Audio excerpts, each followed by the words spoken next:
નમસ્કાર દર્શક મિત્રો, આપ જોઈ રહ્યા છો Banas crime 24 news Gujarati channel. હવે જોઈએ આજના મુખ્ય સમાચાર।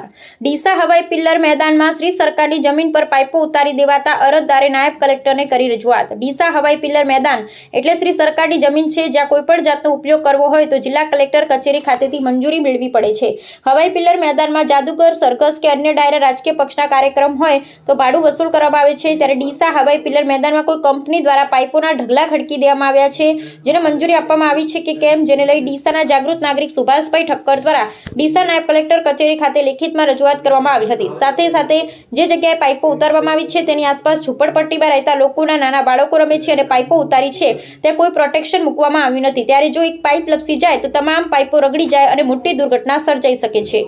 ત્યારે હવાઈ પિલ્લર મેદાનમાં ઉતારવામાં આવેલ પાઇપો જો જમીનનું ભાડું ચૂકવ્યા વિના મૂકવામાં આવી હોય તો તાત્કાલિક અસરથી મંજૂરી વિના પાઇપ ઉતારનાર કંપની સામે કડક કાર્યવાહી કરવામાં આવે તેવી અરજદાર દ્વારા માંગ કરવામાં આવી છે। અહેવાલ હરેશ ઠક્કર, ડીસા, બનાસકાંઠા।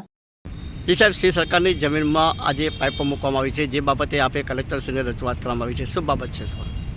ખરેખર આજે હવાઈ પિલ્લરનું મેદાન છે એ સરકારી જગ્યા છે। કોઈ પણ વ્યક્તિ કે સંસ્થાએ જેનો ઉપયોગ કરવો હોય તો એનું નિયત ભાડુંને પરમિશન લેવી પડે। આ પાઇપ લગભગ છેલ્લા 4 મહિના ઉપરનો કદાચ સમય થવા આવે છે અને એ કોની છે અને એમાં પરમિશન લીધી છે, ભાડું ભર્યું છે કે નથી ભર્યું, કારણ કે ભાડું પણ એડવાન્સ ભરવાનું હોય છે।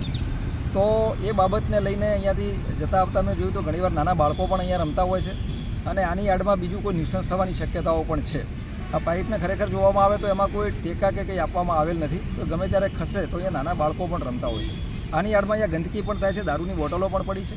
આ બધી બાબતોને લઈને લેખિતમાં અરજી કરી છે એસડીએમ શ્રી ડીસાને કે આની તપાસ થાય, કોણ વ્યક્તિ છે, આ કોણ ઉપયોગ કરી રહ્યું છે, પરમિશન લીધી છે નથી લીધી, ભાડું ભર્યું છે નથી ભર્યું। તો સરકારી જગ્યા છે એનો ક્યાંક ને ક્યાંક જો દુરુપયોગ થઈ રહ્યો હોય અને એનું કોઈ નિયત ભાડું ચૂકવવામાં ના આવતું હોય તો સરકારી સંપત્તિને પણ, તિજોરીને પણ નુકસાન છે। તો આ બાબતને લઈને તપાસ થાય અને જે કોઈ નિયત ભાડું છે વસૂલવામાં આવે, અધરવાઇઝ પછી આ જગ્યા જે છે એને ખાલી કરાવવામાં આવે અથવા અહીંયા સેફટીના સાધનો માટેની તૈયારી કરાવવામાં આવે।